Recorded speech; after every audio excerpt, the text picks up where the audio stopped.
इस बार जब आप ईवीएम में अपने पसंद के प्रत्याशी का बटन दबाएं तो ध्यान रखें, ईवीएम पर प्रत्याशी के नाम के सामने वाली लाल बत्ती जलेगी, बीप सुनाई देगी और ठीक उसी समय ईवीएम के बगल में रखे हुए वीवीपैट के प्रिंटर में एक पर्ची छपेगी। छपने के बाद लगभग 7 सेकंड तक यह पर्ची पारदर्शी खिड़की में लटकी रहेगी।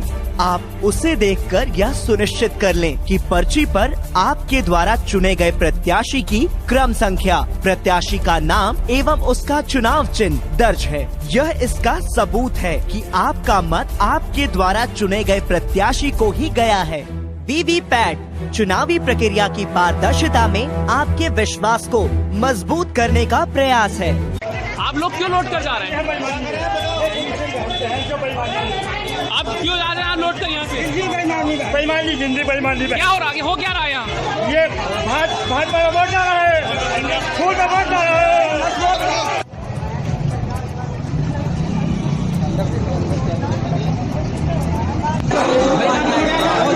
क्या हो रहा है यहाँ? हो क्या रहा है?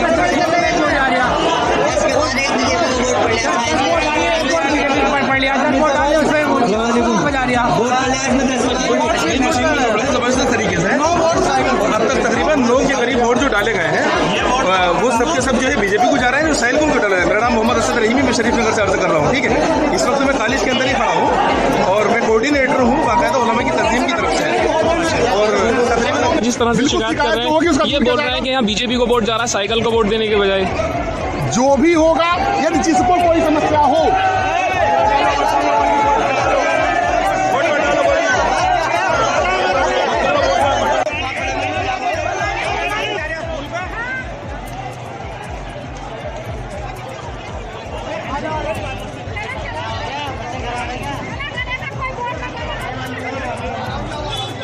भैया देने के बजाय जो भी होगा, यदि जिसको कोई समस्या हो,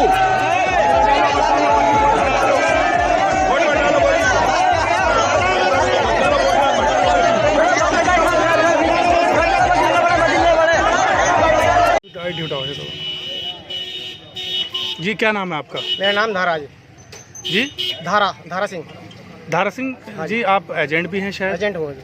क्या हुआ, कौन से बूथ पे क्या गड़बड़ी आपको देखने को मिली? बूथ नंबर 2 बजी जिस टाइम वहाँ से हम बटन दबाया हत्ती का, तो वहाँ से फूल का वो निकल गया आज। फिर दूसरा आज उसके भी हत्ती पे बटन दबाया, फूल का निकल गया। तीसरा दबाया हमने, तीसरे भी ऐसे आया। फिर हमने वहाँ जो अधिकारी बैठे उन्हें दिखाया, मैं कहा ऐसा गड़बड़ हो रही नहीं हो रही? कहने लगे हाँ हो रही। फिर हाँ जी में भोकला गए, भोकलाने के बाद उन्होंने मशीन चेक करी जी। मशीन चेक करने के बाद ठीक चली जी। फिर कितने वोटर थे जिनके साथ गड़बड़ी हुई है सामने? हम 6 वोटर थे उस टाइम।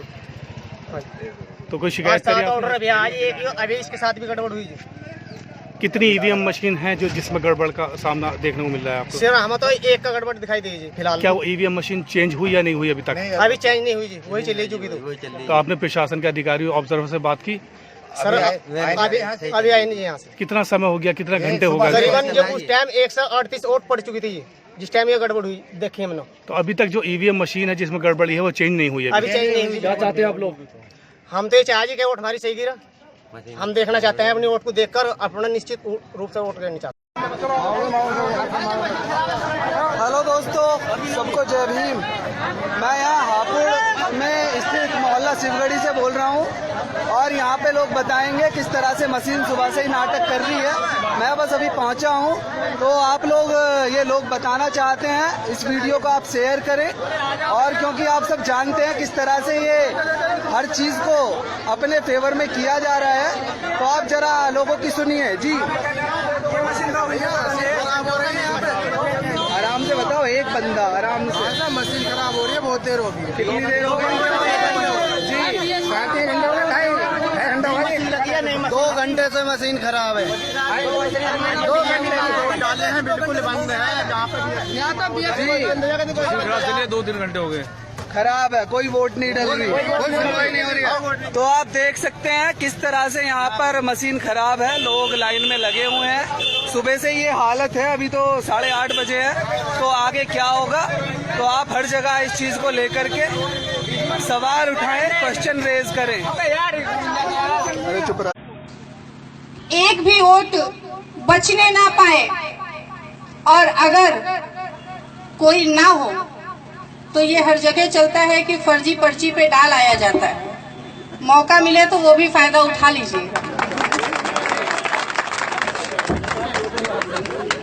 करिएगा नहीं, लेकिन मौका मिले तो कोशिश करिएगा जिसका वोट है उसी का डलवाइए ले जाके। लेकिन अगर वो यहाँ ना हो तो कर सकते हैं थोड़ा बहुत चोरी चुपके।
कहाँ के लाया तो नंबर है ये बाजू में लगाना था नगर पालिका पूरा। अरे अलाइनमेंट का वो चिपका रहता है मतदान का बुक में। ये लोग ऐसे भेज रहे हैं जो लगा सर ये लिखा है ये मतदान के लिए बस में नंबर नहीं है, नंबर नहीं है कुछ भी। लोकतंत्र की हत्या है, लोकतंत्र की हत्या है मंत्री द्वारा।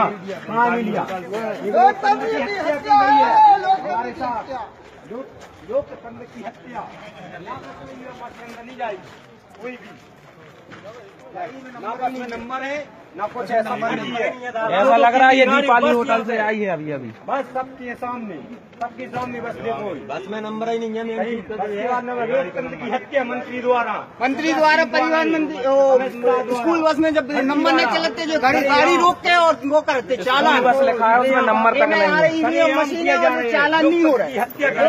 हम लोग के साथ ये किया जा रहा है अभी किया जा रहा है। 4 महीने पहले की बात है, बस रोक के दिए और चालान पूरी भरी है ईवीएम मशीन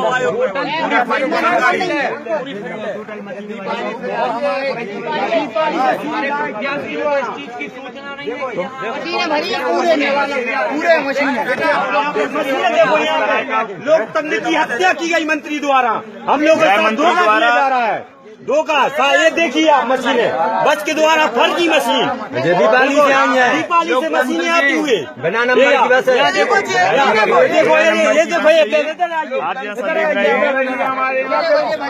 देखिए 150 मशीनें कम से कम यहाँ आई है।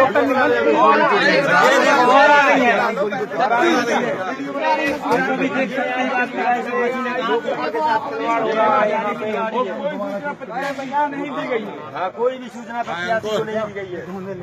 बहुत भयंकर व्यवस्था है, देखो तो 3 दिन बाद तमाम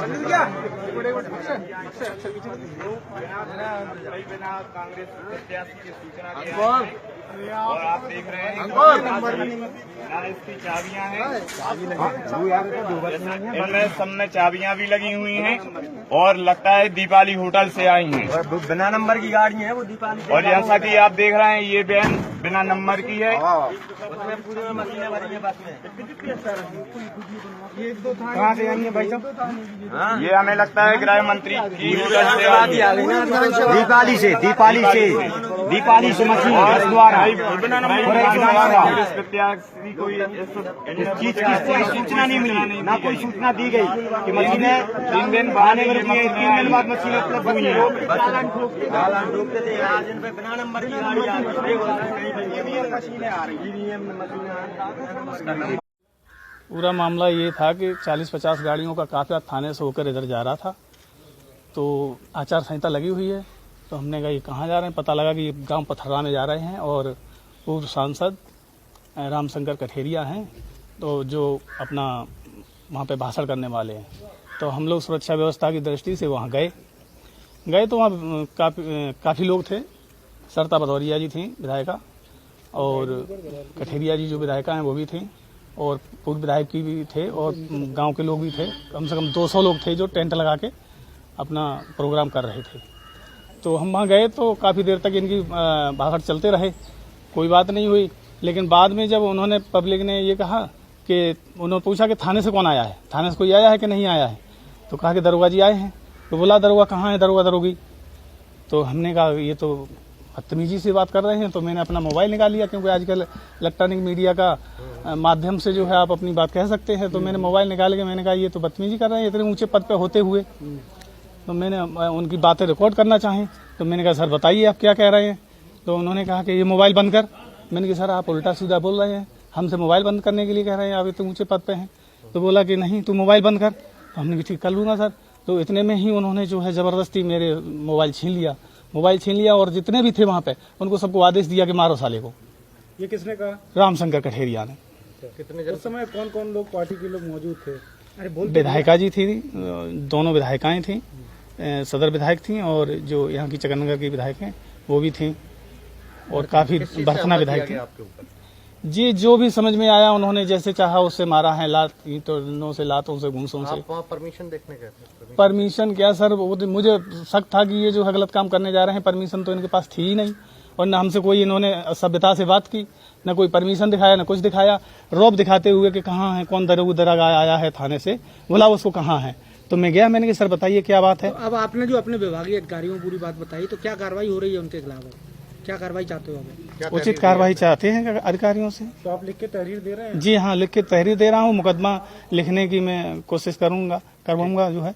और हमारा जो मोबाइल छीन लिया है, उन्होंने जबरदस्ती मोबाइल छीन लिया। 200 लोगों के बीच पुलिस की जो है बेइज्जती करी है और मोबाइल छीन लिया, और बुरी तरह से आदेश दे दिया इतने ऊंचे पद पे होते हुए कि मारो साले को जो है। तो पुलिस के माने कुछ भी नहीं रह गया है। सत्ता पक्ष के सांसद हैं, विधायक हैं, क्या लग रहा है आपको न्याय मिल पाएगा? क्यों नहीं मिलेगा सर, अभी तो आचार संहिता लगी है, अभी नहीं मिलेगा तो कब न्याय मिलेगा। ठीक है। क्या हुआ, क्या था? हम लोग डिबेट कर रहे थे। कहाँ पे? ये कंपनी गार्डन में एक डिबेट चल रही थी, वहाँ पे सब लोग बैठे हुए थे। जब भाजपा के जो पदाधिकारी थे उन्होंने अपनी बात रखी, फिर बात आई क्रांति कुमार सिंह समाजवादी पार्टी के जिला उपाध्यक्ष की, उनसे जब बात होने लगी तो उधर से भाजपाई गाली देने लगे। जब गाली देने लगे और हमारे भाई जेके राज बैठे हुए थे सबसे पहले इधर सीट पे, एक वहाँ से वो उठा सुमित मोदी, उसने उठाया और गालर और इनको मारने लगा। जब इनको गिरा के मारने लगे वो लोग, तब हम महिलाओं ने किसको मारने लगा? जेके राज कहाँ है? जेके राज आ गया। जेके राज धक्का लगाया, जब इस महिला को मारा, उसके बाद जब हम लोगों ने उनको छुड़ाने की कोशिश की तो अंजलि सिंह हमारी समाजवादी पार्टी के जिला कार्यकारिणी सदस्य है, इसके साथ मारपीट की, इसका दुपट्टा छीन के ले गए। और ये देख लीजिए आप लोग, ये सिद्धरी का हाल किया है। ये है भाजपा की सरकार, ये हिजड़ों की सरकार है, ये महिला विरोधी सरकार है, और इसको टिकने नहीं देंगे। हम महिलाओं ने ठाना है कि 23 मई को भाजपा को हटाना है।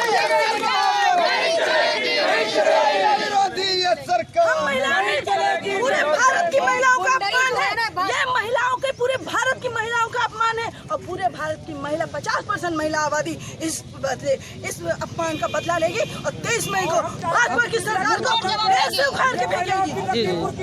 किस पर्पज से यहाँ आए इस समय? हम एसपी साहब से अपनी बात रखने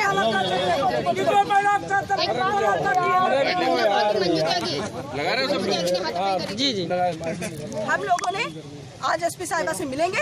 जो सब लोग निकालिए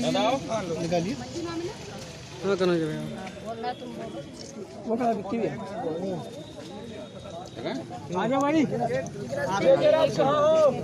हाजिर हो कुमार को बुला लो भैया, चलो लगाओ पहले अभिषेक भाई आ जाए।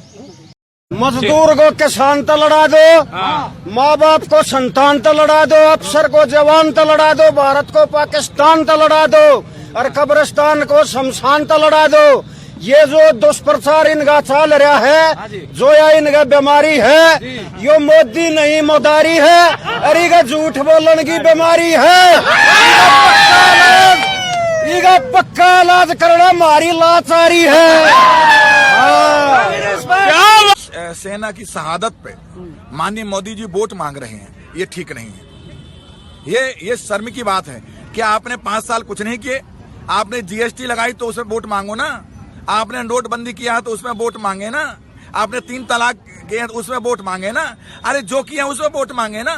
आप सेना की शहादत में वोट मांग रहे हैं। ये धर्म विरोधी सरकार है, मोदी सरकार धर्म विरोधी है। पता चला है कि ये जो है ना मुखौटा जो है हिंदू धर्म का लगाते हैं, सनातन धर्म का लगाते हैं, सनातन धर्म का लगाते हैं, संत समाज का लगाते हैं, पर ये कट्टर हिंदू विरोधी है। इसलिए पूरा संत समाज मैदान में आ गया है और सभी का कहना है राम मंदिर नहीं तो मोदी नहीं। अच्छा, कांग्रेस से अपना कैंडिडेट उठा लेती है जो पाकिस्तान का विरोध करता हो। हालांकि ये बात केवल हमारे देशों में, हम विदेश में जाते हैं, पाकिस्तानी मिलते बड़े प्रेम से मिलते हैं, हिंदुस्तानी मिलते हैं उनसे प्रेम से मिलते हैं। तो इसके अंतर्गत में क्या इन्होंने विचार किया, ये कार्ड खेला जाए, नहीं तो ये हार जाएंगे। तो इन्होंने इमरान खान से कहा हम दोनों लड़ते हैं, वहाँ की जनता तुम्हें परमानेंट प्रधानमंत्री नहीं राष्ट्रपति बना देगी। और दूसरा क्या है कि उन्होंने इनसे कहा चिंता ना करो, तो इनकी फिक्सिंग हुई। तो बीजेपी के कार्यकर्ताओं ने जो मध्य प्रदेश से थे, उन्होंने आतंकवादियों से गठजोड़ किया, जो पकड़े भी गए हैं। उसके पश्चात में क्या 350 RDX की व्यवस्था की बीजेपी के द्वारा। उसके बाद मोदी और जो कि शाह और दूसरा समित पात्रा, जो ये समित पात्रा क्या नाम है ये, तो इनका जो कि पूरी सेटिंग थी, समित पात्रा ने पूरा जो कि सिस्टम बिठाला। और उसके पश्चात में इन्होंने ये विस्फोट कराया 4-5 सैनिकों को मारने के लिए, क्योंकि सैनिकों की पहले वहाँ से चौकी हटा दी गई, ये समझने की बात है। फिर सेना को जब वो आभास हुआ तो उन्होंने कहा कि भाई हमें हवाई जहाज द्वारा भेजे, तो वो भी नहीं भेजा गया। तो अच्छा, दूसरा आतंकवादियों को इतनी गुप्त सूचना कैसे आ गई कि इतने सैनिक वहाँ होके जा रहे हैं। दूसरा, एक 4 शराब की बोतल लेके जाओ, उसे भी सरकार पकड़ लेती है, और वो तो जम्मू कश्मीर का विषय तो बिल्कुल अलग है। तो उन्होंने क्या किया कि ऐसी सब सिस्टम बना करके, फिक्सिंग करके और वहाँ विस्फोट कराया, जिसमें 4-5 की जगह पे 45-50 जो कि हमारे फौजी जो कि शहीद हो गए। मैं ये कहना चाहता हूँ, ये सब मोदी जी और शाह जी और समित पात्रा, मैं पूरे बीजेपी के लोग नहीं है इसमें, पूरे जो कि राजनेता नहीं है, मतलब यही लोग जिनको जो कि विशेष लाभ लेना था, तो इन्होंने अपना जो कि राजनीतिक मामला किया और उसके पर विस्फोट कराया। देश के अंतर्गत में राम जन्मभूमि को भूल गए, गौ माता को भूल गए, संतों को भूल गए, 15-15 लाख रुपयों को भूल गए, नोटबंदी को भूल गए, काले धन को भूल गए, जो काले धन के लिए वायदा किया, विदेश से 1 रुपया भी काला धन नहीं ला पाए, उनको सबको भूल गए। और उसके बाद में इन्होंने झूठा जो कि पाकिस्तान के ऊपर जो कि अटैक किया। 300 की बात कहते हैं, मैं कहता हूँ 3 व्यक्ति भी वहाँ पर नहीं मरे, क्योंकि इस बात को मैं ज़्यादा नहीं कह सकता, पर मैं कह रहा हूँ। और फौज हमारी बहुत अच्छी है, फौज के साथ इन्होंने गद्दारी की है, फौज को मिसयूज किया है, और फौज की कोई कमी नहीं है। अभिनंदन को इन्होंने मिसयूज किया है, मैं इस बात को कह रहा हूँ, पर सब फिक्सिंग के तहत हुआ है, जिससे कि ये चुनावी मुद्दा जीत सके। आप इतना कॉन्फिडेंस के साथ कैसे कह सकते हैं कि ये सारी जो जितनी भी चीजें हो रही है वो पीएम मोदी ने करवाया है? आपने पीएम मोदी के लिए कहा कि उनका नार्को टेस्ट होना चाहिए। हाँ, मैं आज भी कह रहा हूँ, यदि पीएम मोदी का, शाह का और सुमित पात्रा का यदि हो जाए नार्को टेस्ट, तो दूध का दूध, पानी का पानी हो जाएगा। और एक बात कहना चाहता हूँ कि यदि किसी कारण से ये गलत सूचना मिलती है तो मैं फांसी पर चढ़ने को तैयार हूँ, और नहीं तो मैं कहता हूँ तीनों को दंड का अधिकारी होना चाहिए। ये जो कि देश के गद्दार हैं, इन्होंने देश के साथ बहुत बड़ी गद्दारी की है, फौज के साथ गद्दारी। फौज के भोजन के लिए मैं लड़ा, उसको पैसा देता है, आपका पैसा है। और यह उदाहरण मैं आपको समझाता हूं। कौन बनेगा करोड़पति में जब आप एसएमएस करते हैं तो 3 रुपया कटता है कि नहीं कटता है? सही हिसाब है, मेरा हिसाब ठीक है। तो 1 करोड़ आदमी अगर एसएमएस किया हो तो कितना रुपया हुआ? 3 करोड़। तो 3 करोड़ में से 1 करोड़ दे देंगे किसी को तो क्या फर्क पड़ता है? बिजनेस समझ में नहीं आता है। यह है बिजनेस दोस्त। इस देश में प्रधानमंत्री कह रहे हैं कि हमने जनधन खाते खुलवाए। बहुत बढ़िया, बजाओ ताली। और खाते जब खुलवाए तो 500-500 रुपया आपसे डलवाए। देश का पॉपुलेशन प्रधानमंत्री हमेशा बोलते रहते हैं, क्या कहते हैं? 125 करोड़।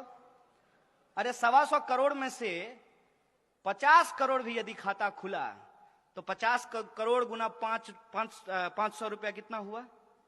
जोड़ते रहिए, सुन्ना डालते रहिए। और एनपीए किसका माफ किया गया? किसका कर्जा माफ किया गया? किसान का। किसका माफ किया गया? अंबानी जी का। कितना कर्जा माफ हुआ है? सोच के बताइए। उसका फिगर आपको पता है? आपको घर में जितना कमरा होगा सब में भी रखिएगा तब भी जो है बाहर रह जाएगा। 3,16,500 करोड़ रुपया कर्जा माफ किया गया है। और 3 लाख रुपया मोदी जी किससे मांग रहे हैं? आरबीआई से। और नहीं दिया तो पटेल जी को क्या बोले? Okay tata bye bye sayonara. 3 lakh crore. और 3 लाख करोड़ का एक और रहस्य और तिलिस्म है, उसको भी समझ लीजिए। जब नोटबंदी की गई तब प्रधानमंत्री ने लाल किले से कहा, बेहतरीन झूठ बोलते हैं लेकिन सामने से देखिएगा ना आपका दिल कहेगा कि कुछ भी हो इस बंदे को तो झूठ बोलने के लिए ऑस्कर मिलना चाहिए। माइक पे खड़ा होकर के उन्होंने कहा कि नोटबंदी के बाद 3 लाख करोड़ रुपया काला धन वापस आया है। तो 3 लाख करोड़ अगर काला धन वापस आया है, लॉजिक लगाइएगा, हम मोदी जी का विरोध नहीं कर रहे हैं, अपना तर्क इस्तेमाल कीजिएगा। तो मेट्रो बनाने के लिए 1 लाख करोड़ जापान से कर्जा लेने की जरूरत है? सोचिए ना सर, सोचिए, समझ में आ जाएगा। अरे कोई जन्मजात मोदी विरोधी थोड़ी हम पैदा हुए थे। उनका विरोध करने में मजा थोड़ी आता है। It's bad job, it's not a good job. क्यों करना पड़ रहा है? इसलिए